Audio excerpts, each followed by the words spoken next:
Hi hello నమస్తే, welcome to our channel DJ TV. వార్తా కథనాలపై విశ్లేషణ కార్యక్రమం మార్నింగ్ న్యూస్కు స్వాగతం. నేను మీ జేడి సజ్జ. ముందుగా రాష్ట్రంలో జరిగిన పరిణామాలను కనుక పరిశీలించినట్లయితే, రాష్ట్రానికి పెట్టుబడుల కోసం మరి వివిధ పారిశ్రామిక వర్గాలను ఆకర్షించడానికి ముఖ్యమంత్రి రేవంత్ రెడ్డి అమెరికా పర్యటన సాగుతోంది. అదేవిధంగా ఏదైతే మరి రాష్ట్రంలో శాంతి భద్రతలు క్షీణిస్తున్నాయని చెప్పి, అదేవిధంగా పోలీసులు శాంతి భద్రతలను పరిరక్షించడంలో విఫలమయ్యారని చెప్పి, అదేవిధంగా మరోవైపు పోలీసులు అమాయకులను వేధిస్తున్నారని చెప్పి ప్రతిపక్షం ఏదైతే ఆరోపణలు చేస్తుందో దానికి బలం చేకూర్చే విధంగా పోలీసుల దాష్టికాలు బయటపడతా ఉన్నాయి. అదేవిధంగా ఒక దళిత మహిళపై 3rd డిగ్రీ ప్రయోగించిన మరి సిఐ దాష్టికం వారం రోజుల తర్వాత వెలుగులోకి వచ్చింది. మరి అమెరికా పర్యటనలో ఉన్న రేవంత్ రెడ్డి ఈ విషయంపై విచారణకు ఆదేశించిన పరిస్థితి మనం గమనించవచ్చు. ఆయనను సిపికి అటాచ్ చేసిన పరిస్థితిని కూడా గమనించవచ్చు. అంటే ఏదైతే పేదల మీద, అదేవిధంగా ఎవరికైతే రక్షణ కల్పించాల్సిన మరి అవసరం ఉన్నదో ఆ విషయంగా పనిచేయకుండా పోలీసులు మరి వ్యక్తిగతంగా ఈ విధంగా మరి ఎవరో పెద్దల కోసం పనిచేస్తూ మరి ఇక్కడ నిరుపేదలను ఈ రకంగా చిత్రహింసలకు గురి చేయడం, అదేవిధంగా మరి ప్రతిపక్షాలను వేధించడానికి మరి ఇక్కడ పోలీసులు తమ మరి అధికారాన్ని అంతా దుర్వినియోగం చేస్తున్నారు. ఒకవైపు శాంతి భద్రతల పరిరక్షణలో మరి ఇక్కడ విఫలమవుతూ 8 నెలల కాలంలోనే మరి ఫ్రెండ్లీ పోలీసింగ్ కాస్త మరి ఏదైతే మరి నిర్బంధ పోలీసు రాజ్యాంగం తయారైంది. మరి ఎక్కడికక్కడ అణచివేతలు, అదేవిధంగా లాఠీ చార్జీలు, మొన్నటికి మొన్న మరి ఏదైతే నిరుద్యోగులు మరి ఆందోళనలు చేసిరో, నిరసన చేసిరో వాళ్ళ మీద పిడిగుద్దులు గుద్దిన మరి అంశాన్ని కూడా ఇక్కడ మరి లైవ్ లో అందరూ మరి సోషల్ మీడియా ద్వారా అందరూ చూసిన పరిస్థితిని మనం ఇక్కడ గమనించవచ్చు. ఈ రకంగా పోలీసులు ఇప్పటికే విమర్శలు ఎదుర్కొంటున్న నేపథ్యంలో తిరిగి పోలీసుల ద్వారా ఇలాంటి చర్యలు జరగడానికి కూడా మరి ఇక్కడ పోలీసు వ్యవస్థకు మచ్చ తెచ్చే విధంగా ఉన్నదని మరి మరోవైపు ప్రతిపక్షాలు కూడా తీవ్రంగా మరి ఆరోపణలు చేస్తున్నాయి. ఈ రకమైన పోలీసింగ్ మరి ఇక్కడ ఏదైతే హోమ్ మినిస్ట్రీ మరి ముఖ్యమంత్రి దగ్గర ఉన్నదో మరి దాని మీద సరైన పర్యవేక్షణ లేకనే పోలీసులు ఇంత విచ్చలవిడితనానికి దిగుతా ఉన్నారని, మరి శాంతి భద్రత పరిరక్షణలో వాళ్ళు విఫలమయ్యారని చెప్పి కూడా ఆరోపిస్తున్న పరిస్థితిని మనం ఇక్కడ గమనించవచ్చు. వార్తా కథనాలను కనుక పరిశీలించినట్లయితే, ముందుగా నమస్తే తెలంగాణ దినపత్రికలో దళిత మహిళపై పోలీసుల దాష్టికం, దొంగతనం ఒప్పుకోవాలంటూ 3rd డిగ్రీ, కొడుకు ముందే బట్టలు విప్పించి చిత్రహింసలు, షాద్నగర్ జైభీం సినిమా తరహా లాకప్ లో హింస, ఓ ఇంట్లో బంగారం కనిపించకపోవడంపై ఫిర్యాదు, పరుగున ఉన్న కూలీ కుటుంబంపై పోలీసు అనుమానం, మైనర్ కొడుకు సహా రాత్రంతా ఠాణాలో నిర్బంధం, మహిళకు నిక్కర్ తొలగించి మరీ చితకబారిన పోలీసు బూటు కాళ్లతో తన్నుతూ రబ్బర్ బెల్ట్ తో కొడుతూ పోలీసుల దెబ్బలకు తాగలేక సొమ్మసిల్లిన మహిళ, చివరకు ఫిర్యాదుదారు కారులోనే ఇంటికి పంపివేత, విషయం బయటకు రాకుండా బాధితులకు బెదిరింపు, వారం కిందట ఘటన, విచారణకు సీఎం ఆదేశం, సిపి కార్యాలయానికి డిటెక్టివ్ ఇన్స్పెక్టర్ అటాచ్ అని చెప్పి డిటెక్టివ్ ఇన్స్పెక్టర్ రామిరెడ్డినే. ఈ రామిరెడ్డి అనే వ్యక్తి మరి ఒక వ్యక్తి ఏదైతే పోలీస్ స్టేషన్ లో ఫిర్యాదు చేసిండు, మన ఇంట్లో బంగారం పోయింది, 2 లక్షల రూపాయలు నగదు వేరే అని చెప్పి ఫిర్యాదు చేసి, ఆ పక్కనే ఉన్న ఏదైతే కూలి పనులు చేసి జీవించే మరి ఇక్కడ ఒక కుటుంబం మీద మరి మాకు అనుమానం ఉందని చెప్పడంతో ఆ కుటుంబాన్ని మరి తీసుకొచ్చి చిత్రహింసలకు గురి చేసిండు. మరి ఏదైతే మరి మహిళను, దళిత మహిళను మరి బట్టలు విప్పించి నెక్కలు తొడిగి మరి ఏదైతే మనం ఆ మధ్యకాలంలో వచ్చింది సినిమా జైభీం సినిమా చూసినాం. ఆ జైభీం సినిమాలో ఏ విధంగా అయితే లాకప్ లో వేసి చిత్రహింసలు పెడతారో ఆ చిత్రహింసలకు గురి చేసి నువ్వు మళ్ళీ బయట ఎవరికైనా చెప్తే నేను చంపేస్తా అని బెదిరియడంతో మరి వాళ్ళు ఎవరికి చెప్పుకోలేని పరిస్థితి. ఇప్పటికి వారం దాటినా కూడా ఆమె మరి ఇక్కడ సాయం లేదే నడవలేని పరిస్థితిలో ఉన్నదంటే పోలీసులు ఏ మేరకు ఆమెను చిత్రహింసలు పెట్టిరనే విషయాన్ని మనం ఇక్కడ గమనించవచ్చు. మరి ఎలాంటి ఆధారం లేకుండా మరి కేవలం అనుమానంతో ఒక దళిత మహిళను మరి ఈ విధంగా బట్టలు విప్పించి మరీ కొట్టిన మరి ఈయనను తక్షణం విధుల నుంచి తొలగించాల్సిన అవసరం ఉన్నది. తక్షణం ఈయన మీద ఎస్సీ ఎస్టీ మరి అట్రాసిటీ కేసు పెట్టి ఈయనను విధుల నుంచి తప్పించి ఖచ్చితంగా శిక్ష పడేలా చేస్తేనే ఇంకోసారి పోలీసులు అనే వాళ్ళు ఈ విధంగా మరి వ్యక్తిగతంగా ఈ రకంగా హింసాయుధానికి పాల్పడకుండా ఉంటది. మరి ఏదైతే మరి విచారణ చేసి మరి నిజాన్ని నిగ్గుదేల్చాల్సిన పోలీసులు ఈ రకంగా 3rd డిగ్రీ ప్రయోగించి అమాయక దళిత మహిళల మీద ఈ రకంగా చేయడాన్ని దళిత సమాజం అంతా మరి దళిత సమాజంతో పాటు యావత్ తెలంగాణ సమాజం కూడా మరి చర్యను ఖండిస్తా ఉన్నది. ఖచ్చితంగా మరి రామిరెడ్డి అనే ఇన్స్పెక్టర్ ను విధుల నుంచి తొలగించాలి. అదే విధంగా ఈయన మీద ఎస్సీ ఎస్టీ అట్రాసిటీ కేసు నమోదు చేయాలి. భవిష్యత్తులో మరి పోలీసులు అంటే మరి గతంలో చూసిన పోలీస్ స్టేషన్ కు వెళ్లాలంటేనే మరి చంకేవారు ఒకప్పుడు తెలంగాణలో. ఆ తర్వాత పరిస్థితులు మారుతూ వచ్చినాయి. తెలంగాణ మరి 10 సంవత్సరాలు, తెలంగాణ ఏర్పడిన తర్వాత 10 సంవత్సరాలు ఫ్రెండ్లీ పోలీసింగ్ పేరుతోటి మరి ఏ అవసరం వచ్చినా కూడా టానా మెట్లెక్కే విధంగా చేసిండ్రు. పోలీసులు కూడా మరి ప్రజలతోటి మమేకమైన పరిస్థితి. మరి ఆ తర్వాత మళ్ళీ 8 నెలల కాలంలో మళ్ళీ జూలు విధించుకున్నది పోలీసింగ్. మరి ఖచ్చితంగా పోలీసులు అంటే లాఠీలకే పని చెప్తారనే విధంగా ఇక్కడ వ్యవహరిస్తా ఉన్నారు. అదే విధంగా కేవలం కాంగ్రెస్ పార్టీ నాయకుల కోసమే పనిచేస్తారు. ఇక్కడ ప్రతిపక్షాలకు ఇక్కడ మీ ఫిర్యాదులు స్వీకరించబడవన్నంగా ఉన్నది. మంత్రిలో పరిస్థితులు చూసుకున్నట్లయితే మా రామగిరి మండలంలో చూసుకున్నట్లయితే ఎన్ని ఫిర్యాదులు ఇచ్చినా కూడా బుట్టదాఖలు చేస్తా ఉన్నారు. అదే కాంగ్రెస్ నాయకులు ఫిర్యాదు మాత్రం తక్షణం మరి కేసులు నమోదు చేస్తున్న పరిస్థితి. ఒకవైపు సోషల్ మీడియాలో దూషిస్తూ వీడియోలు పెట్టినా దానికి సంబంధించి మరి కేసు నమోదు చేయమని లిఖితపూర్వకంగా ఇచ్చినా కూడా పక్కగా పడేసిన పరిస్థితి. మరోవైపు భూములు ఆక్రమించుకుంటున్నారని చెప్పి మరి లిఖితపూర్వకంగా ఇచ్చినా కూడా పక్కన పడేసిన పరిస్థితి. మరోవైపు కాంగ్రెస్ వాళ్ళు మాత్రం సోషల్ మీడియాలో మరి పలానా పోస్ట్ పెట్టి అనగానే తక్షణం దాన్ని కోర్టుకు రాసి కోర్టు నుంచి అనుమతి తీసుకొని మరి విచారణ చేయండి అన్న తర్వాత వీళ్ళు ఎఫ్ఐఆర్లు నమోదు చేస్తున్న పరిస్థితి. అంటే కాంగ్రెస్ పార్టీ కార్యాలయాలుగా మారినాయి. ఇప్పుడు మంత్రిలో ఉన్న పోలీస్ స్టేషన్లను చూసుకున్నట్టయితే కాంగ్రెస్ పార్టీ కార్యాలయాలుగా పనిచేస్తున్న పరిస్థితి. మరి ప్రతిపక్ష నాయకులకు మీకు నో ఎంట్రీ అన్న విధంగా వ్యవహరిస్తా ఉన్నారు పోలీసులు. రాష్ట్ర వ్యాప్తంగా చూసుకున్నట్టయితే పోలీసుల దాష్టికం ఈ విధంగా ఉన్నది. మరి ఇప్పటికైనా మరి ప్రత్యేకంగా హోంమంత్రిని నియమించి దాని మీద పర్యవేక్షణ చేయాలి. మరి ఏదైతే పోలీసుల మరి ఖ్యాతి దిగజారిపోతా ఉన్నదో, గతంలో మరి ప్రపంచ వ్యాప్తంగా హైదరాబాద్ పోలీసులకు పేరుండేది. ఈ రోజు ప్రపంచ వ్యాప్తంగా మరి దిగజారిపోతున్న పరిస్థితులు మరి ఉన్నాయి. కాబట్టి పోలీసులను అదుపు చేయాలి. ఖచ్చితంగా ఫ్రెండ్లీ పోలీసింగ్ ను పెట్టి మరి ఇక్కడ ఏదైతే వాళ్ళ విధుల్లో అధికారం జోక్యాన్ని తగ్గించి మరి ప్రజల కోసం పనిచేసే విధంగా పోలీస్ డిపార్ట్మెంట్ ను తయారు చేయకపోతే మరి రాబోయే రోజుల్లో ఇదంతా కాంగ్రెస్ పార్టీ మెడకు చుట్టుకొని కాంగ్రెస్ కు ప్రజలు బుద్ధికి చెప్పక తప్పని పరిస్థితులు కూడా ఉండే ప్రమాదం ఉన్నదని ఆలోచించుకోవాలి కాంగ్రెస్ నాయకులు. ఈ దౌర్జన్యం ఇంకెంతకాలం? దళిత మహిళపై దాడి దిగిన ఇది పోలీసుల అధికార దుర్వినియోగానికి నిదర్శనం. డీజీపీ చర్యలు తీసుకోవాలని మాజీ మంత్రి హరీష్ రావు డిమాండ్. మరి ఈ రకంగా ఈ దౌర్జన్యం ఇంకెంతకాలం చేస్తారు? ఇటు విద్యార్థులను లాఠీ చార్జీలు చేస్తా ఉన్నారు. మరి నిరసన తెలియజేసిన వాళ్ళ మీద పిడిగుద్దులు గుద్దుతున్న పరిస్థితులను కూడా చూసినాం. ఎక్కడికక్కడ నిర్బంధం చేస్తా ఉన్నారు. మరోవైపు మరి నేరాలను అదుపు చేయడంలో మాత్రం పోలీసులు విఫలమవుతున్నారు. మరి ఈ విధంగా వ్యక్తిగతంగా వాళ్ళని హింసలకు, చిత్రహింసలకు గురి చేయడాన్ని మరి తీవ్రంగా ఖండించింది మాజీ మంత్రి హరీష్ రావు. రాచకొండలో అరాచక కాండ, గుట్టల్లో గుట్టుగా భూతంగా దశాబ్దాల కిందే అమలైన భూములు మళ్లీ రిజిస్ట్రేషన్లు. ముటేషన్ కాని చోట కాసుల పంట. మంచాల, ఇబ్రహీంపట్నం మండలాల్లో మాయగాళ్లు. ఎకరం 60 లక్షలకు పైన ధర, 15 లక్షలకే విక్రయం. పలు సంస్థలకు భూములు అమ్మిన ఆకుల రాజయ్య. కాలక్రమేణా ఆ భూములకు భారీగా పెరిగిన డిమాండ్. ఇదే ఆసరాగా వాటిని తిరిగి విక్రయిస్తున్న దళారులు. తక్కువ ధరకు వస్తుండటంతో రియల్ కంపెనీలు క్యూ. ఈసీలు చూడకుండానే అధికారుల డబుల్ రిజిస్ట్రేషన్. దళారుల రాజ్యంగా మంచాల తహసీల్ కార్యాలయం అని చెప్పి ఏదైతే మరి ఇక్కడ హైదరాబాద్ చుట్టుపక్కల మరి రియల్ ఎస్టేట్ దందా పెరుగుతా ఉన్నది. అయితే గతంలోనే మరి ఏదైతే ఈ రియల్ ఎస్టేట్ కు మరి భూములు అమ్మేసిన వాళ్ళు అవి ఇంకా కూడా మ్యూటేషన్ కాని కారణంగా అవి మళ్ళీ ధరలో చూపెట్టడంతో మరి 60 లక్షల ధర వరకే వాటిని మళ్ళీ విక్రయిస్తా ఉన్నారు. మళ్ళీ రిజిస్ట్రేషన్లు జరుగుతా ఉన్నాయి. ఎవరైతే వీళ్ళు మరి నాలా కన్వర్షన్ చేసుకొని మరి దాన్ని చేసిండ్రు అది ఇందులో నుంచి తొలగిపోకపోవడంతో దాన్ని తిరిగి కూడా విక్రయిస్తా ఉన్నారు. మరి ఈసీలు చూడకుండానే మరి గతంలో ఏదైతే ధరని రాకముందే విక్రయం జరిగిన వాటిని కూడా మళ్ళీ ధరలో నమోదైన పరిస్థితి. ఆ ధరలో నమోదైన వాటిని ఇప్పుడు తిరిగి విక్రయిస్తున్నారు. అప్పటికే ఫ్లాట్లు చేసి అమ్మిన భూములను కూడా మళ్ళీ విక్రయిస్తుండడంతో డబుల్ రిజిస్ట్రేషన్లు అయితే ఉన్నాయి. మరి ఈసీలు చూడకుండానే ఇక్కడ తహసీల్దారులు రిజిస్ట్రేషన్ చేస్తా ఉన్నారు. 60 లక్షల భూమి 15 లక్షలకు 20 లక్షల కారణంతో ఇటు రియల్ ఎస్టేట్ వ్యాపారులు కూడా మరి అవి ఆల్రెడీ అమ్ముడుపోయినా అని తెలియక వాళ్ళు తీసుకుంటా ఉన్నారు. వాళ్ళు కనుక ప్లాట్లు చేసి అమ్మితే మరి ఇక్కడ అమాయకులు కూడా బలయ్యే పరిస్థితి ఉన్నాయి. కాబట్టి మరి ఇక్కడ తహసీల్దార్ ఇంత జరుగుతున్నా కూడా కనీసం దాని విచారణ లేకుండా డబుల్ రిజిస్ట్రేషన్ చేస్తున్నాడని మరి ప్రధాన వ్యాసంగా ప్రచురించింది నమస్తే తెలంగాణ దినపత్రిక. ఇక ధనమే లేని స్వచ్ఛదనం పచ్చదనం నేటి నుంచి 9 వరకు కార్యక్రమం. నిధులు విడుదల చేయని సర్కార్, పైసలు లేక దినవస్థలు పంచాయతీలు పనులు ఎట్లా చేయాలంటూ ఆవేదన. గ్రామాల్లో పారిశుద్ధ్యం పడికేసింది. దోమలు ముసురుతున్నాయి. సీజనల్ రోగాలతో ప్రజలు అల్లాడుతున్నారు. మొత్తంగా రాష్ట్ర ప్రభుత్వం నిర్లక్ష్యంతో పంచాయతీల్లో పాలన పడికేసింది.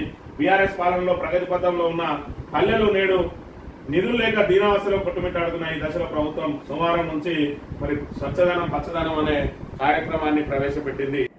ఒకవైపు గ్రామ పంచాయతీలకు మరి పాలక వర్గాలు లేవు. ప్రత్యేక అధికారుల పాలన నడుస్తా ఉన్నది. ప్రత్యేక అధికారులు గ్రామ పంచాయతీలను సందర్శించిన పరిస్థితులు లేవు. మరోవైపు కార్యదర్శులు ఏదైతే సిబ్బందికి జీతాలే ఇవ్వడానికి ఇబ్బందులు పడుతున్న పరిస్థితి. మరోవైపు ఇటు మరి పాలక వర్గాలు లేని కారణంగా కేంద్రం నుంచి నిధులు రావడం లేదు. ఇటు నెల నెల గత ప్రభుత్వం ఇచ్చినట్టుగా రాష్ట్ర ప్రభుత్వం కూడా మరి కొత్త రాష్ట్ర ప్రభుత్వం వచ్చిన తర్వాత ఇప్పటి వరకు రూపాయి మరి గ్రామ పంచాయతీలకు జమ చేయలేదు. దాంతో ఏదైతే వీళ్ళు మరి పన్నులు వసూలు చేస్తారో, ఇంటి పన్నులు, నల్ల పన్నులు, వాటి మీదనే సిబ్బంది జీతాలు, అదేవిధంగా మెయింటెనెన్స్ వెల్లదీయాల్సిన పరిస్థితులలో ఈరోజు మరి ఏదైతే స్వచ్ఛదనం పచ్చదనం పేరుతోటి మరి గతంలో ఉన్న హరితారం కార్యక్రమాన్ని పేరు మార్చి ఇప్పుడు స్వచ్ఛదనం పచ్చదనంతో పెట్టింది. మరి ఏదైతే వాటిని మొక్కలు నాటియాలన్నా కూడా మరి దానికి సంబంధించిన సామాగ్రి తీసుకురావాలన్నా కూడా, కనీసం పారిశుద్ధ్యానికి సంబంధించిన బ్లీచింగ్ పౌడర్ కొనాలన్నా కూడా మరి వీళ్ళ దగ్గర డబ్బులు లేని పరిస్థితులలో ఇప్పటికే మరి కార్యదర్శులు తమ జేబులలో నుంచి పెట్టుకుంటున్న పరిస్థితులలో ఈ కార్యక్రమం ఏ మేరకు మరి సక్సెస్ అవుతుందని చెప్పి ఇక్కడ దీని మీద నీడలు అలుముకుంటున్న పరిస్థితి. మరి స్వచ్ఛదనం పచ్చదనం అని చెప్పి 5వ తేదీ నుంచి 9వ తేదీ వరకు 5 రోజుల పాటు మరి కార్యక్రమాన్ని పెట్టిండు. దానికోసమైన ప్రత్యేకంగా నిధులు విడుదల చేయని పరిస్థితులలో మరి కార్యదర్శులు మేము ఎక్కడి నుంచి డబ్బులు తీసుకురావాలి, మా జీతం నుంచి పెట్టాల్సి వస్తుందని చెప్పి చెప్తున్న పరిస్థితి. గతంలో పాలక వర్గం ఉన్నట్టయితే మరి సర్పంచులు మరి వాళ్ళు సొంత జేబుల నుంచి పెట్టి బిల్లులు వచ్చిన తర్వాత తీసుకునేది. ఇప్పుడు కార్యదర్శులు కూడా అట్లా చేయాలంటే తమ జీతాల్లోంచి పెట్టాల్సిన దుస్థితి నెలకొన్నది. కాబట్టి ఈ పచ్చదనం స్వచ్ఛదనం ఏ మేరకు మరి ఇక్కడ సక్సెస్ అవుతుంది అనేది మరి అనుమానాలు వ్యక్తమవుతున్నాయి. గత ప్రభుత్వం మరి చూసుకున్నట్టయితే హరితారం పేరుతోటి మొక్కలు నాటే కార్యక్రమాన్ని ఒక యజ్ఞంలా నిర్వహించింది. ఈ రకంగా మరి కేసీఆర్ ప్రభుత్వం చేపట్టిన హరితారం తెలంగాణకు దేశవ్యాప్త ఖ్యాతిని తెచ్చిపెట్టింది. రాష్ట్రంలో 0.5% పెరగడానికి దోహదపడింది. ఆదిలాబాద్ జిల్లా ముక్రా గ్రామంలో హరితారంలో నాటిన మొక్కలు ఇలా పెరిగి పచ్చదనాన్ని వంచుతున్నాయని చెప్పి ఏ గ్రామంలో చూసుకున్నా కూడా మరి గత ప్రభుత్వ హయాంలో ఈ రకంగా మొక్కలు పెరిగి మరి పచ్చగా ఈ రెవెన్యూ ప్లాంటేషన్ పేరుతోటి రోడ్లకు ఇరువైపులు కూడా మరి మొక్కలు నాటిండ్రు. అదేవిధంగా మైదాన ప్రాంతాలు ఎక్కడ ఉన్నా కూడా మొక్కలు నాటి మరి హరిత విప్లవం తీసుకొచ్చింది గత ప్రభుత్వం 10 సంవత్సరాల పాటు. మరి ఈ ప్రభుత్వం రాగానే హరితారంలో ఉన్న మొక్కలకు కనీసం నీళ్లు వేయడానికి కూడా నిధులు కేటాయించని పరిస్థితిని మనం ఇక్కడ గమనించవచ్చు. ఈ హరీష్ రావు లేక దిగొచ్చిన సర్కార్ మధ్యమానేరు ద్వారా నేటి నుంచి సిద్దిపేట జిల్లా రిజర్వాయర్లకు నీటి ఎత్తిపోత లేఖకు బదులిస్తూ నీటిపారుదల శాఖ ముఖ్య కార్యదర్శి రాహుల్ బొజ్జా వెల్లడి. హర్షం వ్యక్తం చేస్తున్న అన్నదాతలు అని చెప్పి మరి ఏదైతే మిడ్ మానేర్ నుంచి మరి ఇక్కడ సిద్దిపేట జిల్లాలో ఉన్న రిజర్వాయర్ అన్నింటిని కూడా నింపాలని మరి ఏదైతే నీటిపారుదల శాఖ అధికారులకు లేఖ రాసిండో హరీష్ రావు, ఆ లేఖను ఉటంకిస్తూ ఈ రోజు నుంచి నీటిని విడుదల చేయబోతున్నట్టు మరి నీటిపారుదల ముఖ్య కార్యదర్శి మరి రాహుల్ బొజ్జా వెల్లడించిన అంశాన్ని ఇక్కడ ప్రధానంగా ప్రచురించింది. అన్నదాతలందరూ కూడా హర్షం వ్యక్తం చేస్తున్న పరిస్థితిని కూడా మనం ఇక్కడ ప్రధానంగా గమనించవచ్చు. ఇక యుద్ధం అంచున గల్ఫ్ రగులుతున్న బంగ్లాదేశ్,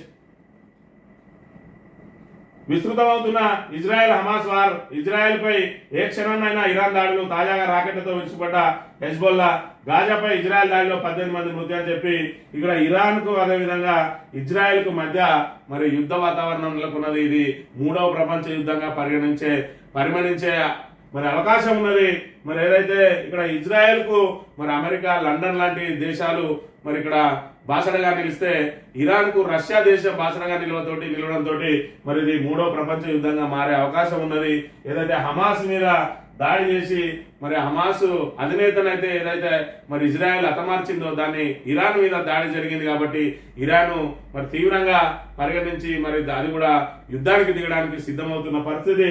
మరి గల్ఫ్ లో యుద్ధం జరిగితే అది వివిధ దేశాలకు కూడా విస్తరించే ప్రమాదం ఉన్నది. అది 3వ ప్రపంచ యుద్ధంగా మరి పరిణమించే అవకాశం ఉన్నదని చెప్పి మరి ఇక్కడ ఆవేదన వ్యక్తం చేస్తున్న అంశాన్ని కూడా మనం ప్రధానంగా గమనించవచ్చు. తెలంగాణ దినపత్రిక విషయానికి వస్తే కాకీల క్రూరత్వం, దళిత మహిళపై తాడిగిరి షాద్నగర్ పోలీస్ స్టేషన్ లో ఘటన అని చెప్పి ఎవరైతే ఇక్కడ సిఐ రామరెడ్డి ఉన్నాడో మానవత్వం మర్చిపోయి ఒక దళిత మహిళను మరి ఇక్కడ నడవలేని విధంగా, చెప్పలేని విధంగా బట్టలు విప్పించి మరి ఈ రకంగా దాడికి పాల్పడ్డాడు. కాబట్టి మరి ఖచ్చితంగా ఆయన మీద SC/ST అట్రాసిటీ కేసు నమోదు చేయాలి. ఆయన విధుల నుంచి ఖచ్చితంగా తప్పించాల్సిన అవసరం మరి బాధ్యత కూడా పోలీస్ డిపార్ట్మెంట్ మీద ఉన్నదనే విషయాన్ని ప్రధానంగా గమనించాలి. ఫ్యూచర్ సిటీకి ఫ్యూచర్ ఉందా?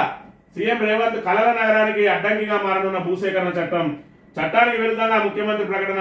ఒక ప్రయోజనం కోసం సేకరించిన భూమిని మరొక దానికి వినియోగించరాదు. గతంలో హర్యానా ప్రభుత్వానికి సుప్రీం స్పష్టమైన ఆదేశం అని చెప్పి ఏదైతే గత ప్రభుత్వం మరి 12,000 ఎకరాలను ఫార్మా సిటీ కోసం మరి భూసేకరణ చేసిందో ఆ ఫార్మా సిటీని మరి ఇక్కడ రద్దు చేసింది రేవంత్ రెడ్డి ప్రభుత్వం రాగానే.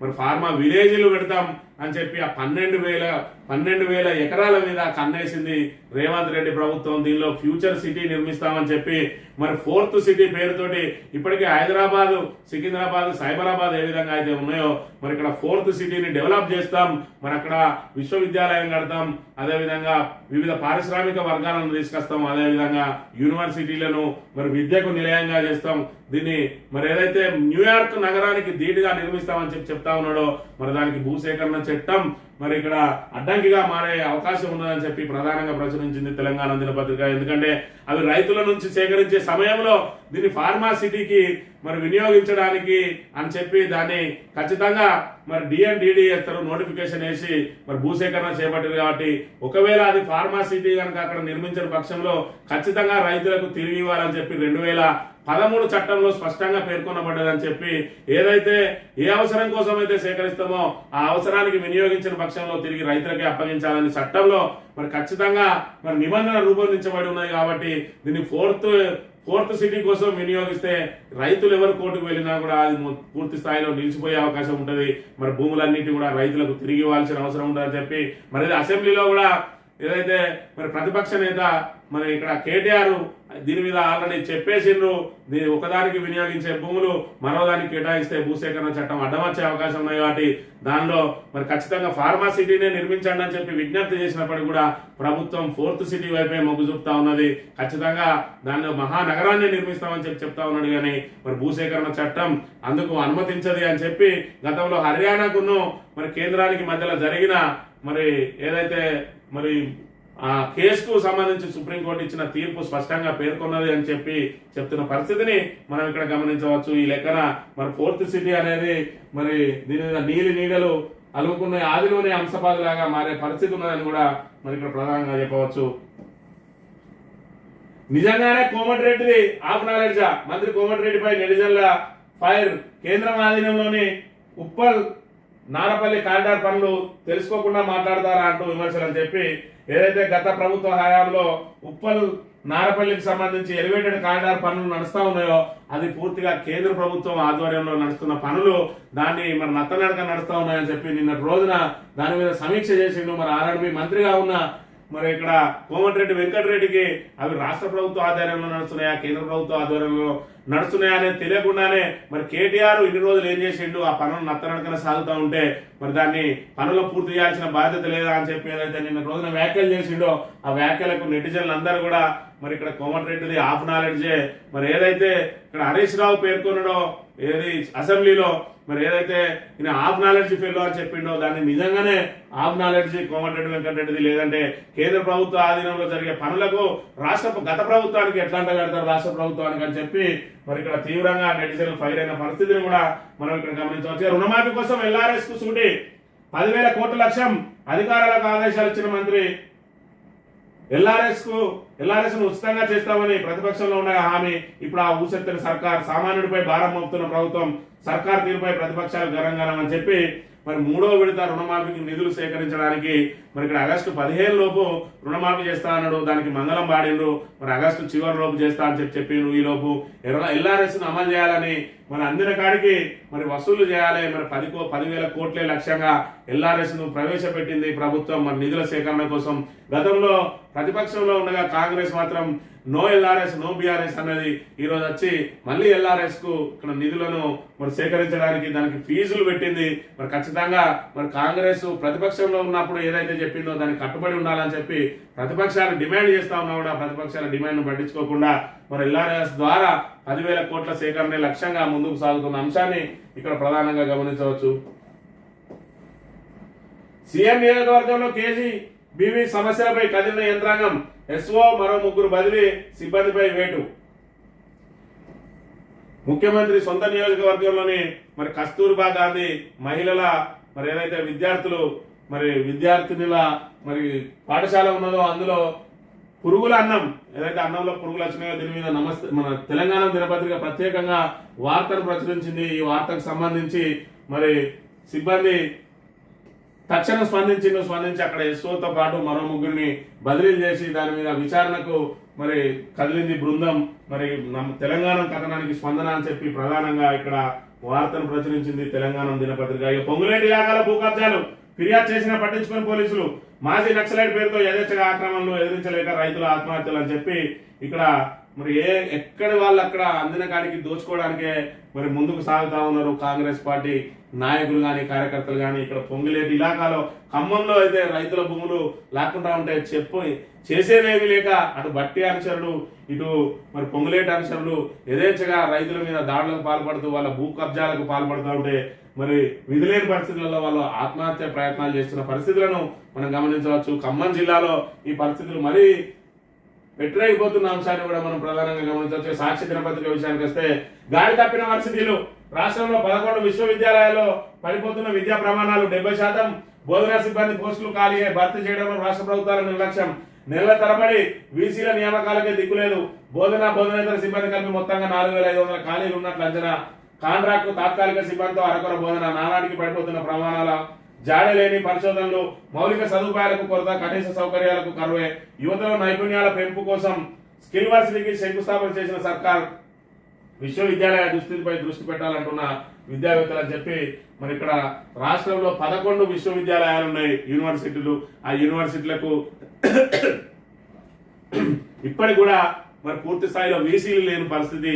అదేవిధంగా బోధనేతర సిబ్బంది కలిపి 4500 ఖాళీలు ఉన్నాయి. కేవలం ఇక్కడ కాంట్రాక్ట్ వర్కర్లతోటి, కాంట్రాక్ట్ సిబ్బందితోటే, మరి తాత్కాలిక సిబ్బందితోటి అరకొర బోధన చేస్తా ఉన్నారు. మరి ఇక్కడ యూనివర్సిటీలో విద్యా ప్రమాణాలు పడిపోతున్నాయి. ఒకవైపు స్కిల్ యూనివర్సిటీ తెస్తామని కొత్త యూనివర్సిటీని శంకుస్థాపన చేస్తున్న ప్రభుత్వం ముందు ఉన్న ఈ 11 యూనివర్సిటీల మరి ఇక్కడ ఈ ఖాళీలను నింపి మరి దీని విద్యా ప్రమాణాలను పెంచాలి అని చెప్పి మరి పరిశోధనాత్మక కథనం ప్రచురించింది ఇక్కడ సాక్షి దినపత్రిక. అమెరికాలో రేవంత్ రాష్ట్రానికి కొత్త పెట్టుబడులను ఆకర్షించడంలో భాగంగా అమెరికా పర్యటన బయలుదేరిన ముఖ్యమంత్రి రేవంత్ రెడ్డి అమెరికా కాలమానం ప్రకారం శనివారం మధ్యాహ్నం న్యూయార్క్ విమానాశ్రయంలో దిగారు. అక్కడ ఆయనకు ప్రవాస తెలంగాణీయులు ఘన స్వాగతం పలికారు. సీఎంతో పాటు ప్రభుత్వ ప్రధాన కార్యదర్శి శాంతికుమారి, ఇతర ఉన్నతాధికారులు అమెరికాకు చేరుకున్నారని చెప్పి ఏదైతే ముఖ్యమంత్రి రేవంత్ రెడ్డి అమెరికా ప్రయాణానికి సంబంధించిన మరి వార్తలు ఇక్కడ ప్రధానంగా ప్రచురించింది సాక్షి దినపత్రిక. ఇక దస్కాధం సెమీఫైనల్లో భారత హాకీ జట్టు, ప్యారిస్ ఒలింపిక్స్ లో భారత పురుషుల హాకీ జట్టు సెమీఫైనల్లోకి తీసుకెళ్లింది. 11వ వయసులో నిలిచిందని చెప్పి ఏదైతే 11 మంది సభ్యులు కలిగిన హాకీ జట్టులో ఒక సభ్యునికి మరి ఇక్కడ రెడ్ కార్డు చూపించడంతో 10 మందితోటే బరిలోకి దిగింది. మరి ఇక్కడ 10 మందితో బరిలో దిగిన భారత జట్టు ఇక్కడ సెమీఫైనల్ కు దూసుకెళ్లింది. పథకాల వేటలో మరి ముందంజలో ఉన్నదని చెప్పి ప్రధాన వార్తను ప్రచురించింది. ఇక గల్లీలో గంజాయి, రాష్ట్రంలో పెరిగిపోతున్న మాదక ద్రవ్యాల వినియోగం, స్కూళ్లు కాలేజీలకు విస్తరించిన మహమ్మారి, సోషల్ మీడియా ద్వారా కూడా విక్రయాలు ఎక్కువగా బానిసలవుతున్నది యువకులు, విద్యార్థులే. గత నెలలో 10ల సంఖ్యలో విద్యార్థులను పట్టుకున్న అధికారులు గంజాయి మత్తులో హత్యలు, అత్యాచారాలకు పాల్పడుతున్న ఆయన ఉంది. నియంత్రణపై సర్కారు ఫోకస్ చేయాలంటున్న సామాజికవేత్తలు అని చెప్పి హైదరాబాద్ లో మరి ఇక్కడ మాదక ద్రవ్యాల వినియోగం పెరిగిపోతా ఉన్నది. గల్లీకి విక్రయిస్తా ఉన్నారు. సోషల్ మీడియాను మరి ఆసరాగా చేసుకుని సోషల్ మీడియా ద్వారా విక్రయాలు చేపడతా ఉన్నారు. దీని మీద గట్టి నిఘా వేయాలని చెప్పి ప్రధానంగా ప్రచురించింది సాక్షి దినపత్రిక. ఇక ఆంధ్రజ్యోతి విషయానికి వస్తే డాక్టర్ లేరి పెద్ద ఆసుపత్రిలో బదిలీ అయిన స్థానాల్లో నియామకాలు కరువు అని చెప్పి ప్రభుత్వం మరి ఇక్కడ ఏదైతే బదిలీలు చేస్తా ఉన్నారో అక్కడ నుంచి బదిలీ అయిన స్థానంలో మరి మరొక నిపుణునితోటి అక్కడ నింపాల్సిందిగా పోయి ఇబ్బడి ముబ్బడిగా బదిలీలు చేస్తూ మరి ఇక్కడ పెద్ద ఆసుపత్రుల్లో ఇక్కడ శస్త్రచికిత్స చేయడానికి కానీ ఇతర చూడడానికి కానీ నిపుణులైన డాక్టర్లు లేని పరిస్థితి. పెద్ద ఆసుపత్రులు, ఉస్మానియా, గాంధీ లాంటి ఆసుపత్రుల్లో కూడా వైద్యుల కొరత ఏర్పడుతున్నది. వాళ్ళందరినీ కూడా నిపుణులందరినీ కూడా గ్రామీణ ప్రాంతాలకు ఏదైతే ఒకే చోట లాంగ్ స్టాండింగ్ ఉన్నారనే నెపంతో వాళ్ళను ఏదైతే విలేజ్లకు మరి ఇక్కడ బదిలీ చేసిరో ఇక్కడ పెద్ద ఆసుపత్రుల్లో మరి ఇక్కడ వైద్యుల కొరత ఏర్పడి ఇక్కడ మరి ఒకవైపు జ్వరాలు విస్తరిస్తున్న నేపథ్యంలో ఇక్కడ రోగులంతా బారులు తీరిన వాళ్లకు సరైన వైద్య చికిత్స అందకుండా ఉన్నది. ఏదైతే ప్రభుత్వ అస్తవ్యస్త విధానాలతోటి అని చెప్పి ఇక్కడ ప్రధానంగా ప్రచురించింది. ఏఐసిటీలో 8 హబ్బులు, ముచ్చటలో 15,000 ఎకరాల్లో భావి నగరం, ఓఆర్ఆర్ వెంట 30,000 ఎకరాల పూలింగ్, ఉప్పల్ బగాయత్ తరహా విధానం అమలు, 5,600 కోట్లతో మూసి ప్రక్షాళన, RRR వరకు హెచ్ఎండిఏ పరిధి, మున్సిపల్ ముఖ్య కార్యదర్శి దాన కిషోర్ వెల్లడి అని చెప్పి ఇక్కడ రాజధాని అంటే ఒకప్పుడు జంట నగరాలే. ఆ తర్వాత ఐటీ భూమితో సైబరాబాద్ రూపంలో 3వ మహానగరం ఆవిష్కృతమైంది. ఈ 3టికి తోడుగా ముచ్చరలో అభివృద్ధి చెందే 4వ మహానగరం కృత్రిమ మేధ, ఏఐ సాంకేతికతతో ఫ్యూచర్ సిటీగా అద్భుతంగా ఉండబోతుందని మున్సిపల్ శాఖ ముఖ్య కార్యదర్శి దాన కిషోర్ తెలిపారని చెప్పి నిన్నటి రోజున దాన కిషోర్ ఏదైతే మరి ఇక్కడ హైటెక్స్ లో మరి క్రెడాయి ప్రాపర్టీ షో ముగింపు కార్యక్రమంలో ఆయన పాల్గొని మాట్లాడిన మాటల సందర్భంగా చెప్పిండు.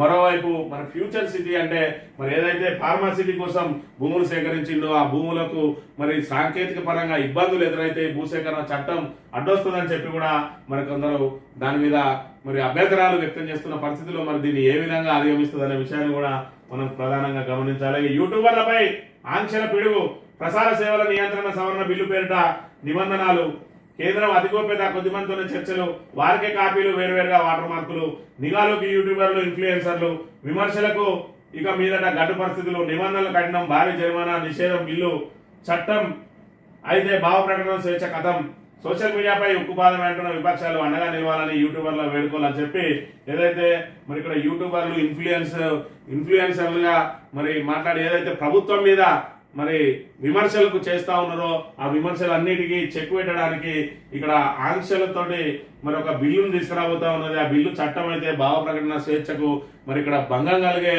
మరి ప్రమాదం ఉన్నది. విపక్షాలన్నీ అండగా నిలవాలని చెప్పి యూట్యూబర్లు వేడుకుంటున్నట్టుగా ఇక్కడ ప్రధానంగా ఇచ్చింది. మన సవరణ బిల్లుకు సంబంధించి ఇప్పటివరకు కాపీలు ఎవరికి అందలేదు. వాళ్ళకి కావాల్సిన వాళ్ళకి మాత్రమే కాపీలు ఇస్తా ఉన్నారు. మరి గోప్యత పాటిస్తా ఉన్నారు. మరి ఆ గోప్యతతోటి ఏదైతే అందరి ముందు పెట్టి ప్రజాభిప్రాయాలు స్వీకరించాల్సిన బిల్లును మరి దొంగచాటున తీసుకురాబోతా ఉన్నది ప్రభుత్వం అని చెప్పి ఆంధ్రజ్యోతి ప్రధానంగా వార్తను ప్రచురించిన అంశాన్ని మనం ఇక్కడ గమనించవచ్చు. మూడో ప్రపంచ యుద్ధం ముప్పు అంచున, ఇజ్రాయెల్ పై కయ్యానికి కాల్దవుతున్న ఇరాన్ అని చెప్పి ఇరాన్ ఇజ్రాయెల్ మరి యుద్ధం మూడో ప్రపంచ యుద్ధంగా మారబోతా ఉన్నదని చెప్పి మరి ప్రపంచ దేశాలన్నీ కూడా ఇక్కడ మరి అనుమానాలు వ్యక్తం చేస్తున్న పరిస్థితిని కూడా మనం ప్రధానంగా గమనించవచ్చు. అమెరికాకు చేరిన రేవంత్ న్యూయార్క్ లో సీఎం కు ఘన స్వాగతం అని చెప్పి ప్రధానంగా ప్రచురించింది. నేడు సాగర్ గేట్లు ఓపెన్, పూణే మునుక ముంచెత్తిన కడకవాసుల డ్యాం నీరు, సహాయక చర్యలు చేపట్టిన సైన్యం, నాసిక్ వద్ద గోదావరి ఉరకలు, ముంపు ప్రాంతాలు అప్రమత్తం, మధ్యప్రదేశ్ లో ఇంటి కూడా కూలి, 9 మంది చిన్నారుల దుర్మరణం, హిమాచల్లో 11కు చేరిన మృతులు, గల్లంతైన 40 మంది కోసం గాలింపు. పూణే మరి ఇక్కడ మునకబారిన పడ్డది ముంచెత్తిన కడక్ వాసుల డ్యామ్ నీరు అని చెప్పి మరి విధంగా ఏదైతే సాగర్ కూడా నీళ్లు సరిపడ నీళ్ళు వచ్చినాయి. సాగర్ గేట్లు కూడా ఓపెన్ చేస్తా ఉన్నారు. 576 అడుగులు దాటినాయి జలాశయం. మరి 2 లక్షల క్యూసెక్ల నీటిని బయటికి విడుదల చేస్తారు. ఎగువ నుంచి 4.27 లక్షల క్యూసెక్ల ఇన్ఫ్లో వస్తున్నది. కాబట్టి మరి ఇక్కడ ఆల్మట్టికి కూడా 3,10,000, శ్రీశైలానికి 4 లక్షలు, మేడిగడ్డకు 4,87,000 క్యూసెక్ల వరద వస్తున్నది. మరి సరిపడా నీళ్ళు వస్తున్నాయి కాబట్టి సాగర్ గేట్లు ఎత్తి కిందికి వదలబోతున్నారని చెప్పి ప్రధాన వార్తను ప్రచురించింది. షాద్నగర్ లో దళిత మహిళపై పోలీసుల దాడి అని చెప్పి ఇదేదైతే తాబేదార్ పత్రిక మూలకు 2 ముక్కలు రాసింది. అన్ని పత్రికలు కూడా ప్రధాన వార్తగా ప్రచురించాలి పోలీసుల దాష్టికానికి సంబంధించి. కానీ ఈనాడు, ఆంధ్రజ్యోతిలు ఏది కూడా ప్రభుత్వ వ్యతిరేక వార్తలు రాయడానికి సిద్ధంగా లేరు.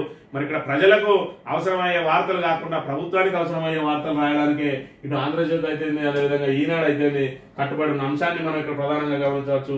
ఇక్కడ చూసుకున్నట్టయితే మరి ఇక్కడ ఎక్కడ కూడా కనీసం దళిత మహిళ మీద జరిగిన దాడికి సంబంధించి చిన్న వార్తను కూడా కవర్ చేయలేదు.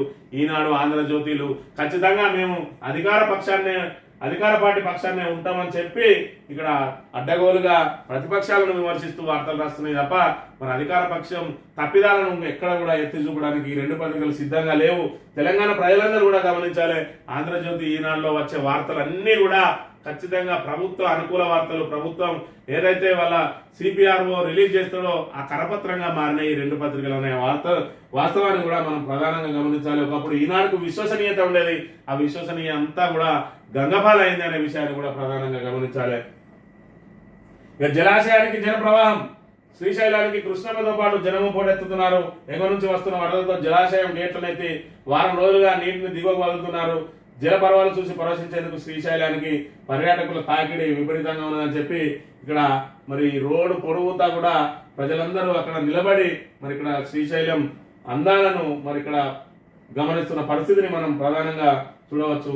ఈ హాకీ వీరులు అందరూ హాకీ మరి ఏదైతే పథకాల వేటలో మన ముందంజలో ఉన్నది, సెమీస్ కు చేరింది. ఖచ్చితంగా పథకం సాధిస్తారని మరి భారత్ అంతా కూడా హాకీ మీద ఆశలు పెట్టుకున్నది. మరోవైపు మన జాతీయ క్రీడ కూడా హాకీనే కాబట్టి ఈ హాకీ ద్వారా పథకం వస్తుందని చెప్పి అందరూ ఆశిస్తున్న పరిస్థితిని కూడా మనం గమనించవచ్చు. సమన్వయమే సవాల్, డ్రగ్స్ నియంత్రణకు కొత్త దారుల అన్వేషణ, కేంద్ర విభాగాల భాగస్వామ్యం కోసం సంప్రదింపులు, పట్టుబడుతున్న మత్తుమందుల విలువ నెలకు 5 కోట్లు అని చెప్పి హైదరాబాద్ మహానగరంలో మరి డ్రగ్స్ అనేది విచ్చలవిడిగా ఉన్నాయి. ఒకవైపు రేవంత్ రెడ్డి మరి డ్రగ్స్ మీద ఉక్కుపాదం మోపుతా అని చెప్పి చెప్తున్నప్పటికీ మరి విచ్చలవిడిగా డ్రగ్స్ ఇక్కడ మరి వాడవాడలో దొరుకుతున్న పరిస్థితులలో మరి ఇప్పటి వరకు కూడా దాన్ని తొక్కిపెట్టిన పరిస్థితులు లేవు. కాబట్టి కొత్త దారులు అన్వేషణ చేస్తా ఉన్నారు. కేంద్ర విభాగాల భాగస్వామ్యంతో ఇరుపక్షాలు మరి ఏకమై ఇక్కడికి డ్రగ్స్ అనేవి అసలు హైదరాబాద్ నగరంలోకి రాకుండా మరి అడ్డుకోవాలనే ప్రయత్నాలలో మరి ఉన్నాయని చెప్పి ఇక్కడ ప్రధానంగా ప్రచురించింది. చిన్న గొడవ, కుటుంబం చిన్న భిన్నం అని చెప్పి ఏదైతే వెంకటేష్ గౌడ్ అనే వ్యక్తి మరి ఇక్కడ ఎస్ఐ కావాలని చెప్పి పోలీసు కావాలని చెప్పి ఇక్కడ హైదరాబాద్ లో ఏదైతే మరి కుగ్రామం నుంచి వచ్చి హైదరాబాద్ లో ఉంటూ మరి ఒకవైపు ప్రిపేర్ అవుతున్నాయి తన ప్యాకెట్ మనీ కోసం క్యాబ్ నడుపుతూ ఆ క్యాబ్ రాత్రిపూట వెళ్తుంటే మరి ఒక 200 రూపాయలు తక్కువ ఇచ్చిండు. రాజేంద్ర నగర్ దగ్గర నుంచి మరి ఉప్పర్పల్లికి క్యాబ్ బుక్ చేసుకున్న వ్యక్తి 900 ఇవ్వాల్సి ఉండగా 700 ఇచ్చిండు. మిగిలిన 200 కోసం ఇద్దరికి వాగ్వివాదం జరిగితే మరి ఆయన మిత్రులకు ఫోన్ చేసి రప్పించి క్రికెట్ బ్యాట్లతోటి వికెట్లతోటి 2 గంటల పాటు విచక్షణ రహితంగా కొట్టి ఆ తర్వాత మరి మాకు గొలుసు దొంగతనం చేసిందని ఉల్టా ఈయననే తీసుకెళ్లి పోలీస్ స్టేషన్ లో వేస్తే పోలీసులు కూడా మరి మానవత్వం లేకుండా కర్కశత్వంతో కనీసం ఆయన ఆసుపత్రిలో చూపించకుండా తెల్లవారుల వరకు అక్కడే హాస్పిటల్లో ఉంచిండు. మరి ఎవరైతే దాడికి పాల్పడ్డారో వాళ్ళను మరి ఇంటికి పంపించిన పరిస్థితి. ఆ తర్వాత ఉదయం ఆయన పరిస్థితి విషమించడంతో హాస్పిటల్కి తీసుకెళ్లగా హాస్పిటల్లో అప్పటికే కోమాలకు పోయిన పరిస్థితి. మరి సరైన సమయంలో కనుక వైద్యం అంది ఉంటే ఆయన బతికే పరిస్థితి ఉండేది. 2 సంవత్సరాల పాటు మృత్యువుతోటి పోరాడిండు. ఈ ఘటన అంతా జరిగింది 2 సంవత్సరాల క్రితం. మరి మృత్యువుతోటి పోరాడి మరి నిన్ననే చనిపోయిన పరిస్థితి. ఈ నేపథ్యంలో మరి ఏదైతే వారం రోజుల తర్వాత అప్పుడు దాడి జరిగిన తర్వాత వారం రోజుల తర్వాత ఈనాడులో మరి కథనం ప్రచురితమైన తర్వాత వాళ్ళ మీద మరి కేసు నమోదు చేసి 15 మందిని మరి అరెస్ట్ చేసిరు. వాళ్ళు కూడా బెయిల్ మీద విడుదలైన పరిస్థితి. ఈరోజు మరి 2 కోట్లు ఖర్చు పెట్టినా కూడా ఆయన దక్కలేదు. వాళ్ళకున్న ఇల్లు పొలాలు అన్ని అమ్మి ఆ కొడుకు కోసం ఆ కుటుంబం అంతా ప్రయత్నం చేసినా కూడా వాళ్ళ ప్రయత్నం మరి ఫలించలేదు. ఆయన మరి దుర్మరణం పాలైన పరిస్థితి. ఈ సంఘటనకు మరి పోలీసులు కూడా బాధ్యత వహించాల్సిన అవసరం ఎంతైనా ఉన్నది. ఇది గతంలో జరిగింది. మరి అప్పుడైనా ఇప్పుడైనా పోలీసు వ్యవస్థ అనేది మరి మానవత్వాన్ని కూడా జోడించుకొని మరి ముందుకు సాగాల్సిన పరిస్థితి ఉంటది.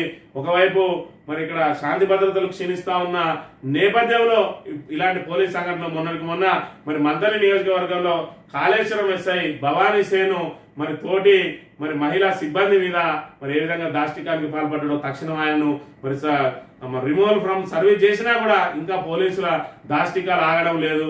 మరి ఇక్కడ ఈ విధంగా ఏదైతే షాద్నగర్ లో జరిగిందో ఆయనను కూడా ఖచ్చితంగా సర్వీస్ నుంచి తొలగించి మరి పోలీసు వ్యవస్థకు మచ్చ తెచ్చే వాళ్ళ మీద కఠిన చర్యలు చేపట్టాల్సిన అవసరం ఎంతైనా ఉన్నది. గతంలో ఏ విధంగా అయితే పోలీసుల ప్రతిష్ట మరి ప్రపంచవ్యాప్తంగా ఖ్యాతి చెందిందో దాన్ని తిరిగి తీసుకురావాలి. ఖచ్చితంగా ఫ్రెండ్లీ పోలీసింగ్ ను అమలు చేయాలి. పోలీసులు ఇటు రాజకీయ నాయకుల కోసం కాకుండా ప్రజల కోసం పనిచేసేలా వాళ్ళ లోపల మరి దేశభక్తిని పెంపొందించి మానవత్వాన్ని జోడించి పోలీసింగ్ మరి కాపాడాల్సిన బాధ్యత ప్రస్తుత డీజీపీ మీద అదేవిధంగా హోంశాఖను చేతిలో పెట్టుకున్న ముఖ్యమంత్రి మీద కూడా ఉన్నదనే విషయాన్ని గమనించాలని కోరుతూ ఇది ఈ రోజు మార్నింగ్ న్యూస్. తిరిగి రేపు వెళ్తాం. Thank you very much.